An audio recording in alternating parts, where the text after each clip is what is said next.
नमस्कार दोस्तों, ओम नमः शिवाय। स्वागत है आप सभी का इस नए वीडियो में। जय श्री शिवाय नमस्तुभ्यम हर हर महादेव। 4 दिसंबर को आप सभी को पता होगा कि नंदी जयंती अर्थात बुधवार का दिन है और यह दिसंबर के महीने का पहला बुधवार है। अर्थात हर महीने की हर मास में पहले बुधवार का जो दिन होता है वह नंदी जयंती को समर्पित होता है। अर्थात हमारे भगवान शिव जी के जो वाहन है उनको समर्पित होता है, नंदी देव को समर्पित होता है। तो बुधवार का दिन अर्थात नंदी जयंती पर हम छोटा सा यह कार्य करेंगे, छोटा सा कृत्य करेंगे। नंदी जी को समर्पित करते हुए, भगवान शिव जी के सबसे बड़े भक्त नंदी जी को समर्पित करते हुए भगवान शिव जी की शिवलिंग पर जल ना चढ़ाने वाला, बहुत ध्यान से समझिएगा कि यह जो उपाय है, यह जो कार्य है, जल ना चढ़ाने वाला यह उपाय है और कैसे करना है, किस क्रिया अनुसार करना है, इस कथा की जो चर्चा यानी कि इस वीडियो के माध्यम से जो भी उपाय बताए जाएंगे वह आप सभी को बिहार और कोटा में जो कथा चल रही थी उसमें गुरुजी ने बहुत ही संक्षिप्त और बहुत ही सरल और सहज रूप में समझाने का प्रयास किया गया। तो पुनः से आप सभी को याद दिलाया जा रहा है कि किस प्रकार से दिसंबर महीने की पहली बुधवार अर्थात नंदी जयंती के दिन हम सभी को छोटे छोटे उपाय अवश्य रूप से करने चाहिए।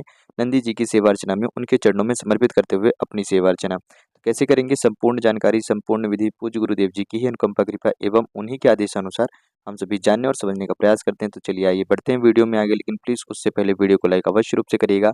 यदि आप हमारी आवाज पहली बार सुन रहे हैं या फिर चैनल पर नए हैं तो प्लीज चैनल को सब्सक्राइब और वीडियो को लाइक तो जरूर ही करें। देखिए, हम बात करेंगे अपने पहले उपाय की। पहला उपाय जो आप सभी को बताया जा रहा है कि जल ना समर्पित करने वाला, अर्थात यह जो उपाय है भगवान शिव जी को जल इस उपाय में नहीं समर्पित किया जाता है नंदी जयंती के दिन। वैसे आप बहुत सारे उपाय कर सकते हैं जल समर्पित करने वाला, लेकिन उनमें से कुछ एक खास उपाय होता है जो कि हम सभी को जल नहीं समर्पित करना होता है भगवान शिव जी के ऊपर, और यह उपाय सबसे ज्यादा विशेष और उत्तम माना जाता है शिव जी को प्रसन्न करने के लिए। तो क्या करेंगे, हम सभी को मुख्य रूप से आवश्यकता होगी कुछ चावल के दाने। ठीक है, 1 से 2 चुटकी चावल के दाने ले सकते हैं या फिर कम से कम मात्रा में तो 1 चावल का दाना रखना ही रखना है। और 1 तांबे का लोटा लेंगे। इस तांबे के लोटे में हमें क्या करना होगा, जल लेना होगा। जल हम चाहें तो यदि हमारे पास गंगा जल की मात्रा अधिक है तो गंगा जल ही ले सकते हैं, पूरे के पूरे लोटे को भर सकते हैं इस तांबे के पात्र को। नहीं तो फिर हम जल डालेंगे, ठीक, शुद्ध जल, और उसमें 1 से 2 बूंद गंगा जल का मिश्रण कर लेंगे। और साथ ही साथ जो हमारे पास चावल के दाने हैं, ये चावल के दाने भी हम सभी को इसी जल के पात्र में डाल देने हैं। चावल के दाने और गंगा जल मिश्रित हम सभी के ये जो जल तैयार हो गया है, इसको लेकर के हम पहुँचेंगे अपने घर के नज़दीकी किसी भी शिव जी के मंदिर, अर्थात बुधवार नंदी जयंती के दिन सुबह से लेकर के संध्या तक में यानी कि प्रदोष काल तक के समय में हम इस उपाय को कर सकते हैं। तो वहाँ पहुँच कर के सबसे पहले हम सभी को जल समर्पित करना होगा। अब जब हम जल समर्पित करते हैं तो जैसा कि आप सभी को अच्छे से पता है कि प्रत्येक समय पर जब भी भगवान शिव जी की पूजा अर्चना की जाती है तो गुरु जी हमेशा अपनी कथा में कहते हैं कि शिव जी को सदैव उत्तर दिशा की तरफ ही मुख करके जल समर्पित किया जाता है। ये आप सभी को पता है कि सदैव उत्तर दिशा की तरफ ही मुख करके जल समर्पित करना चाहिए। अब जो हम सभी के पास जल है ये हम कुछ विशेष स्थानों पर करेंगे परंतु शिव जी के ऊपर नहीं करेंगे। यहाँ पे मन में प्रश्न उठ रहा होगा, भैया आपने बोला था कि शिव जी के ऊपर जल समर्पित नहीं कर रहे हैं और हम जल शिव जी के ऊपर ही कर रहे हैं। तो हम शिव जी के परिवार के जो सभी सदस्य हैं उन सभी का स्थान भगवान शिव जी के शिवलिंग पर मौजूद होता है। तो हम सभी उन स्थानों पर करेंगे परंतु शिव जी के ऊपर जल नहीं समर्पित करेंगे। कैसे, ध्यान दीजिएगा। सबसे पहले हम जल समर्पित कर रहे हैं तो हमारे विघ्नहर्ता, जो कि सबसे ज़्यादा पूजनीय, सबसे प्रथम पूजनीय सनातन धर्म में, हिंदू धर्म में शास्त्रों के अनुसार देखा जाए तो भगवान गणेश है, और विघ्नहर्ता भगवान गणेश के स्थान पर हम सर्वप्रथम जल समर्पित करेंगे भगवान गणेश जी के स्थान पर। उसके बाद हम करेंगे भगवान कार्तिकेय जी के स्थान पर, और फिर भगवान शिव जी की सबसे छोटी पुत्री और सबसे प्रिय माता अशोक सुंदरी जी के स्थान पर जल समर्पित करेंगे। तीनों स्थान पर कर दिए। चौथा स्थान रहेगा माँ पार्वती जी का, जगह माँ पार्वती अर्थात माँ जगत जननी जी का हस्तकमल। यह जो शिवलिंग पर कटी वाला भाग देख रहे हो आप, इस स्थान को माँ जगत जननी जी का हस्तकमल कहते हैं। तो यह हो गया हम सभी का चौथा स्थान, यहाँ पर जल समर्पित करेंगे। हमने 4 स्थानों पर जल समर्पित कर दिया है।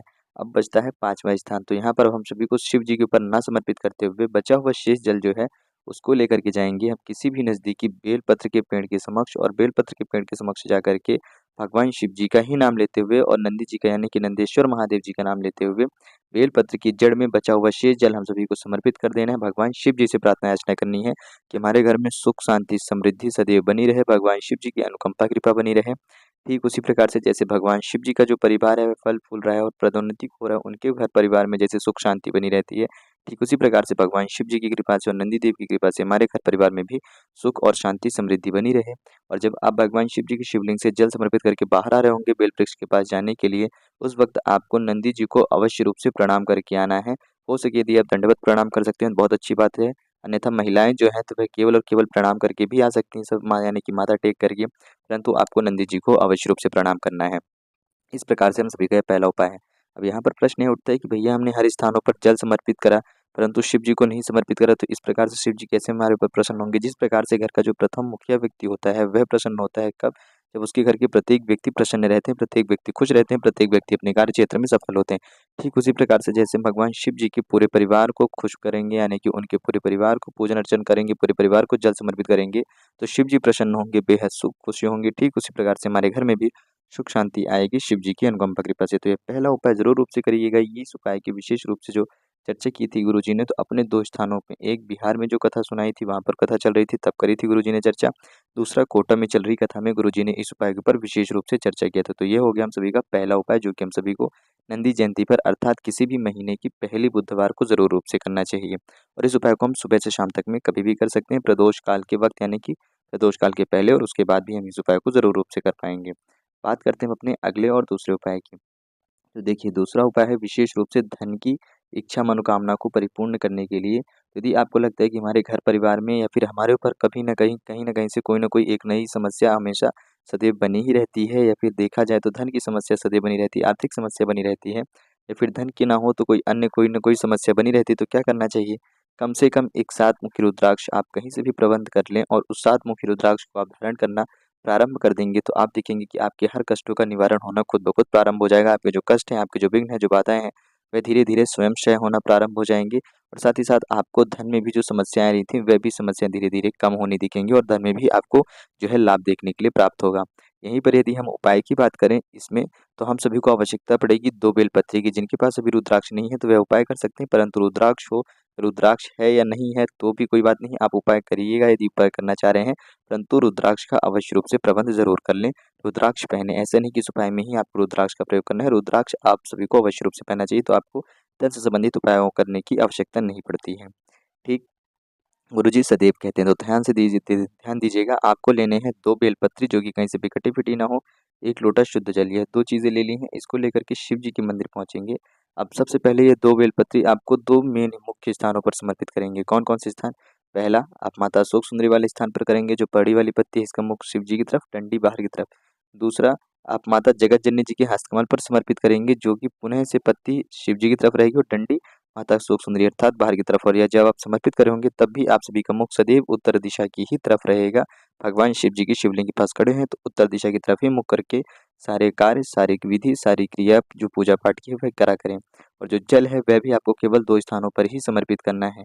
माता अशोक सुंदरी के स्थान पर अब आप जल समर्पित करेंगे और सबसे देखिए माता अशोक सुंदरी के स्थान पर जल समर्पित करेंगे, उसके बाद यह जो जल है इसको आपको माता जगत जननी जी अर्थात हस्तकमल पर केवल समर्पित करना है, गोल-गोल। यहाँ पर शिव जी की शिवलिंग पर नहीं करना है, केवल माता जगत जननी जी के हस्तकमल पर यहाँ पर आपको गोल करके, यानी कि चारों तरफ से समर्पित करना है। भगवान शिव जी का ही नाम लेते हुए और संपूर्ण जल समर्पित करके समाप्त कर देना और भगवान शिव जी को प्रणाम करेंगे, अपनी प्रार्थना याचना करेंगे, अपनी विनती करेंगे, जो भी आपकी इच्छा मनोकामना है, जिस भी चीज़ से लेकर के उसके लिए आप प्रार्थना याचना कर सकते हैं। कोई अन्य विशेष इच्छा हो या फिर धन से संबंधित हो, तो आप उनसे विनती कर सकते हैं। इस प्रकार से दूसरा उपाय भी कर सकते हैं। इसको आप चाहें तो विशेष रूप से इस उपाय को करने के लिए जो सबसे उत्तम समय रहेगा वह प्रदोष काल का समय रहेगा। तो नंदी जयंती अर्थात 4 दिसंबर को बुधवार के दिन पर आप सभी इस उपाय को प्रदोष काल के समय पे ज़रूर रूप से करें। बात करते हैं हम अपने अगले, अंतिम और तीसरे सबसे विशेष और महत्वपूर्ण उपाय की। तो यह उपाय है, यदि हमारे घर में कोई न कोई व्यक्ति बहुत ज़्यादा रोग ग्रसित रहता है, पीड़ित रहता है, बीमार रहता है, तो उसके लिए क्या करना चाहिए? हम सभी को बेलपत्री और हरे मूँग के दाने का प्रयोग अवश्य रूप से करना चाहिए। देखिए हरे मूँग का दाना अर्थात गणेश जी को सबसे ज़्यादा प्रिय होता है। क्यों? क्योंकि वह विघ्न हरता है, कष्ट हरता है, ठीक विनायक है।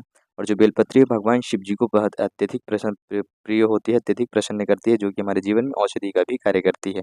तो हम 3 बेलपत्री लेंगे, 3 हरे मूँग के दाने लेंगे, 1 लोटा शुद्ध जल लेंगे, भगवान शिव जी के समक्ष पहुँचेंगे, ठीक है?